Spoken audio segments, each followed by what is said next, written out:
Γεια σας!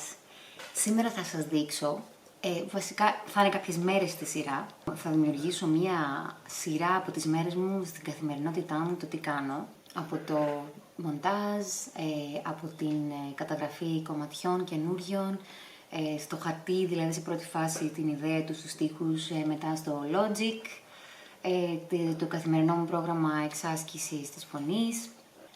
Και γενικώς θα δείξω πάνω κάτω από τη δική μου οπτική το πώς είναι να ζει μια τραγουδίστρια την καθημερινότητά της. Τώρα είναι χειμώνας, που για μένα είναι διαφορετικό από ότι το καλοκαίρι, διότι το καλοκαίρι βγαίνουμε έξω και παίζουμε πολύ περισσότερα live. Το χειμώνα τα τελευταία χρόνια δεν παίζουμε καθόλου, για να έχουμε το χρόνο να δημιουργήσουμε το υλικό που θέλουμε. Οπότε το χειμώνα τώρα είναι περισσότερο στο σπίτι η ζωή. Θα φτιάξουμε το καινούργιο μας υλικό, θα κάνουμε άλλα πράγματα τέτοιου τύπου. Ενώ το καλοκαίρι που δεν έχουμε κιόλας την ενέργεια να το κάνουμε αυτό λόγω της καθημερινής δουλειάς, είμαστε καλοκαίρι, πάμε, φύγαμε, δουλειά, το λέω δουλειά για να μην παρεξηγηθεί, γιατί είναι κιόλας.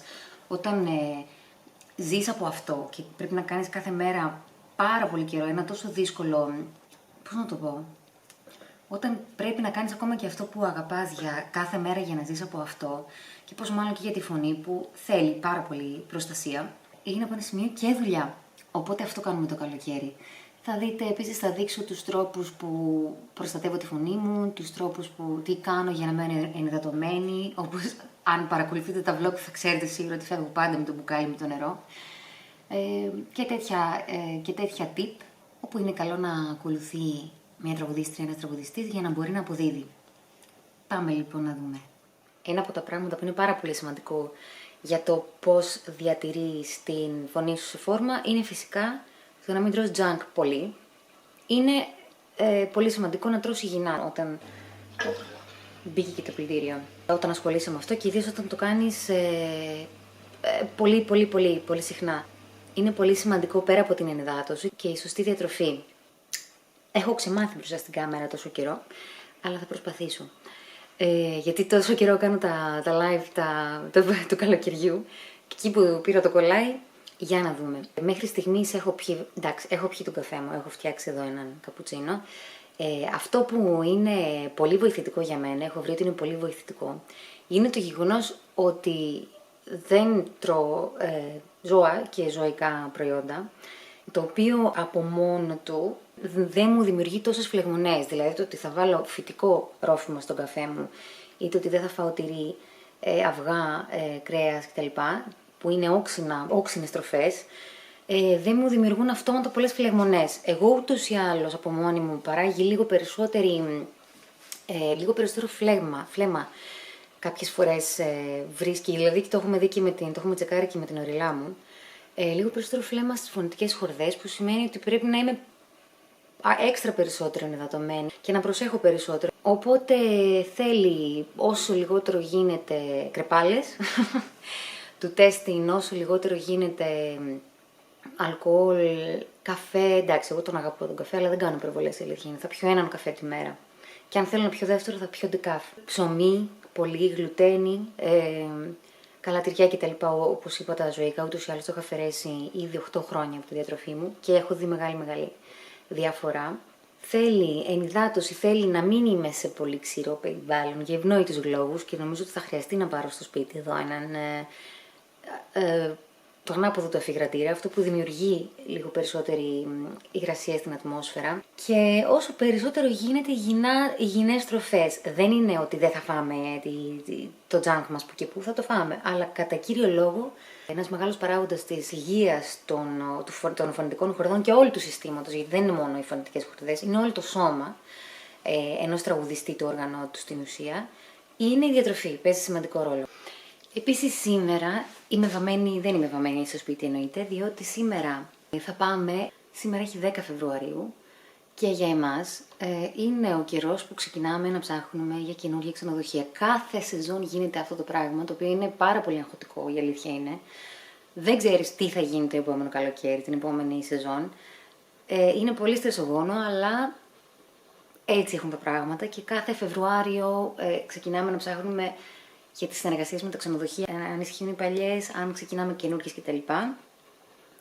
Οπότε σήμερα έχω βαφτεί, έτσι με το eyeliner, γιατί θα πάμε στο Ρέθυμνο για να συζητήσουμε για μια νέα συνεργασία σε ένα ξενοδοχείο και θα πρέπει να κάνουμε meeting τώρα στις 3.30. Τώρα η ώρα είναι 12, ετοιμάζω εγώ το φαγητό να είναι έτοιμο και θα κάνω μοντάζ παράλληλα, όταν τελειώσω λίγο από εδώ, δηλαδή θα το βάλω να ψήνεται και θα κάνω μοντάζ. Έχω πετάξει και πάρα πολύ ωραία σπηριά εδώ τη μάσκα. Θα πάμε στο Ρέθυμνο, θα το δείτε και θα συνεχίσουμε τη μέρα. Πάμε να φτιάξω το φαγητό. Σήμερα θα φτιάξω με εντενό του πεθερού μου φαλάφελ ζύμη από τους από κοινού. Για φαλάφελ θα το κάνω με κοινόα, το μαϊντανό και φαλαφελάκι στο φούρνο.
Το πρόγραμμα του εβδομαδιαίου μου, όπου γράφω κάθε μέρα τι πρέπει να κάνω, διότι αλλιώς, παιδιά, δεν βγαίνει, τουλάχιστον για μένα.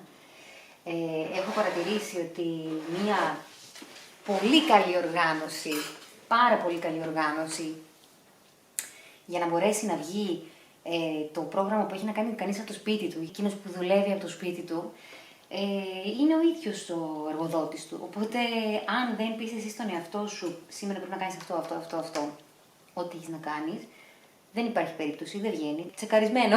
Δεν ξυπνάς το πρωί και λες, αχ, σήμερα να κάνω κάτι αυτό ή εκείνο το άλλο. Εντάξει, δεν ξέρω, για κάποιους να λειτουργεί. Εμένα όμως δεν. Πρέπει να έχω γράψει από την προηγούμενη μέρα, από την προηγούμενη βραδιά. Συνήθως κάνω και τις επόμενες. Μάλλον όχι συνήθως κάνω από την προηγούμενη βραδιά το πρόγραμμα της επόμενης ημέρας. Εάν ξέρω πώς θα κυλήσει, δηλαδή με το μοντάζ, να κάνω thumbnail κτλ. Θα το έχω γράψει και τις επόμενες 2 ή 3-4 μέρες μπροστά. Με τα κομμάτια που έχω να δημιουργήσω, να φτιάξω στο Logic και όλα αυτά. Συνήθως τα καταγράφω από την προηγούμενη βραδιά, αν όχι από την προηγούμενη εβδομάδα. Διότι πρέπει να πεις, τουλάχιστον εγώ να πω στο μυαλό μου την προηγούμενη να οργανώσω τι έχει προτεραιότητα να γίνει. Να βγει το vlog, να βγει κομμάτι για το δίσκο, να ξεκινήσω να γράφω κάποια καινούργια. Τι φαγητό θα φάμε αύριο, γιατί και αυτό είναι μέσα στο πρόγραμμα πολύ ενεργοβόρο. Συνήθως μαγειρεύουμε μία μέρα εγώ, μία ο Αντώνης.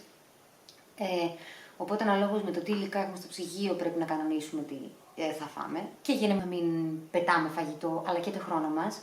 Είναι πάρα πολύ σημαντική η οργάνωση του χρόνου και η ταξινόμηση. Δεν γίνεται αλλιώς. Με το house δεν πάμε μπροστά. Τώρα, φερειπίν, Πρέπει, επειδή θα πάμε στο Ρέθυμνο, θα φύγουμε από εδώ σε μισή ώρα. Πάμε να πάρουμε τον Νίκο και θα κινήσουμε για Ρέθυμνο για να μιλήσουμε με ένα ξενοδοχείο εκεί. Θα πρέπει να ολοκληρώσω λίγο το μοντάζ όσο προλάβω. Ευτυχώς είμαι βαμμένη. Γενικώς, ιδίως το χειμώνα, πολλές φορές για μένα το κλειδί είναι να ντύνομαι απλά και ζεστά. Όλα έχουν το ρόλο τους. Όλα έχουν το ρόλο τους για να νιώθω καλά, για να εξυπηρετείται ο χρόνος μου και το πρόγραμμά μου και να είμαι υγιής, να μην κρυώνω. Οπότε να μπορώ να συνεχίζω. Που υγεία, ευτυχία κτλ. Πάνε σε ένα κύκλο μαζί χέρι-χέρι. Βλέπω ότι για μένα λειτουργεί. Πάμε να συνεχίσω.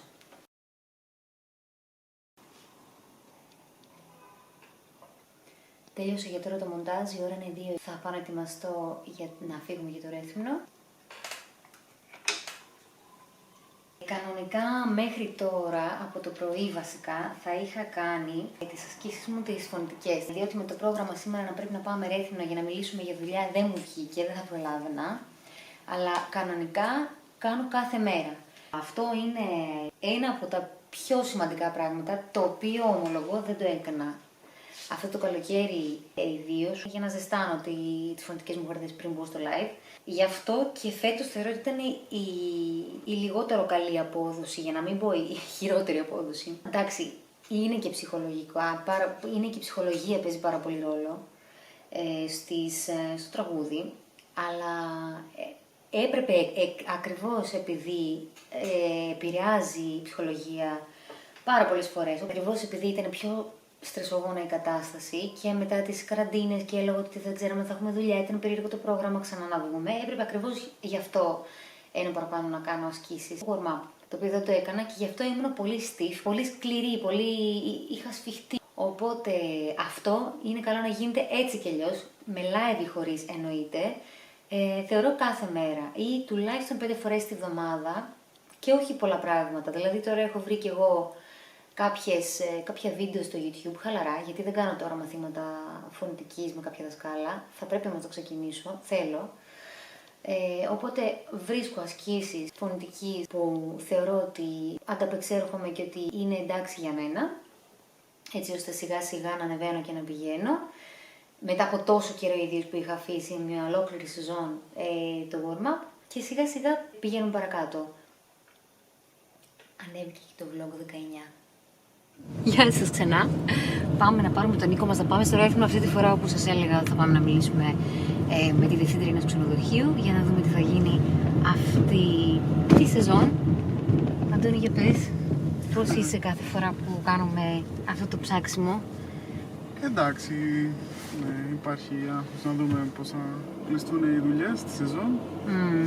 Αλλά εντάξει, κάθε δουλειά έχει και τα άγχη της. Είναι πάρα πολύ ψυχοφθόρο να σκέφτεσαι κάθε φορά τι θα γίνει κάθε φορά. Θα μου πεις, κάθε ιδιώτης έχει ακριβώς αυτό το... Καλά, και πλέον έτσι όπως είναι τα πράγματα, πάντα νομίζω για τους περισσότερους μας είναι κάπως έτσι τα πράγματα πλέον. Κάθε χρονιά ξανά και ξανά και σε κάθε βήμα σκέφτεσαι θα βγει, θα τα καταφέρουμε. Πρέπει να δεις το επόμενο σου βήμα. Γλυκούλη μου. Φτάσαμε στο Νίκο.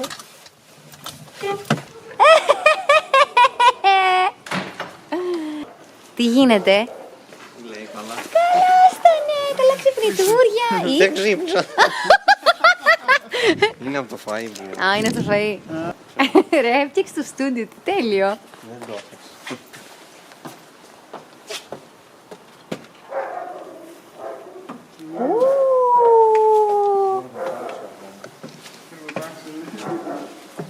Εργοτάξιο, λέει, θα τρελαθώ.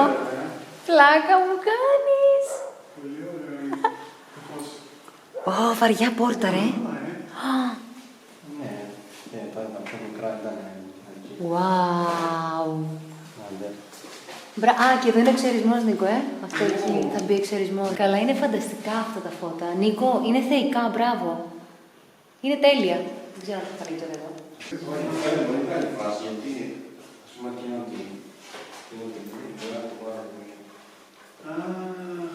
Πω, τέλειο. Λοιπόν, η διπλή η μαγιά του στούντιο είναι αυτή, ότι εδώ είναι μία-δύο πόρτες.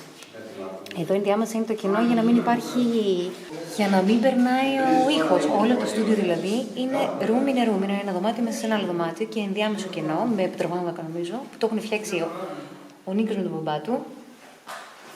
Για στούντιο. Για να παίζει ο Νίκος μέσα. Α, το υπόστρωμα είναι αυτό, Άλλο είναι αυτό, άλλο αυτό. Αυτό είναι πολύ... Αυτό είναι μαλακό και αυτό είναι σκληρό. Υπόστρωμα. Δύο υποστρώματα είναι. Αυτό θα μπει πάνω, σου είπα. Θα μπει κάτω το χαλί στο γράμμα. Α, έλα ρε. Και αυτό είναι για όλο το στούντιο. Δεν είναι για όλα. Εντάξει. Και εδώ τζάμι και ενώ τζάμι απ' έξω. Γύρω-γύρω. Τέλειο. Πω, Νίκο, ζηλεύω πολύ. Και βάλατε ταινία. Μπρίζες. Κάτω εδώ θα μπει λοιπόν το ειδικό πάτωμα του στούντιο για να απορροφά τους κραδασμούς και για να μην περνάει οι συχνότητες και ο ήχος κατ' επέκταση προς τα έξω. Νίκο, πόσο είναι το στούντιο? 30 τετραγωνικά. Σαν την πρώτη μου καρσουνιέρα. Τέλειο. Ρε, δεν βγαίνει καθόλου μικρό, ρε. Βγαίνει τέλειο. Και εδώ πάλι, αυτή είναι η εξώπορτα, αλλά βλέπετε είναι μία-δύο πόρτες. Πάλι με το κενό, εδώ μέσα. Έτσι χτίζονται το στούντιο. Αλλά είναι καταπληκτικό. Είναι ο χώρος που χρειάζεται για να μπορεί να κάνει τα μαθήματα του, την εξάσκηση της πρόβες του ο Νίκος. Είναι καταπληκτικός. Μπράβο.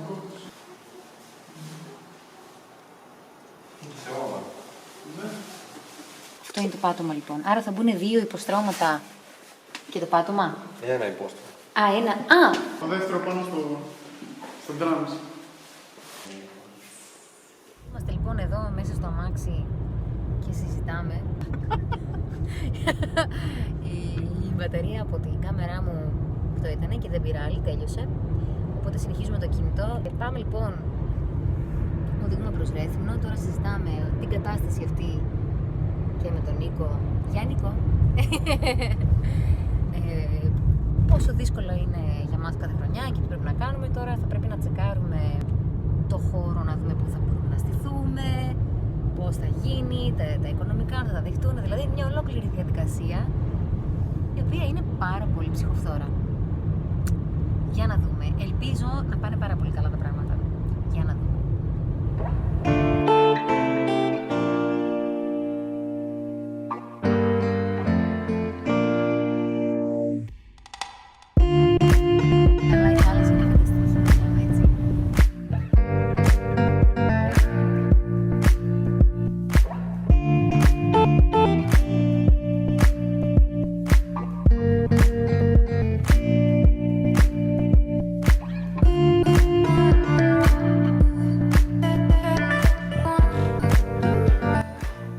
Ήρθε η ώρα για το warm-up. Πάμε.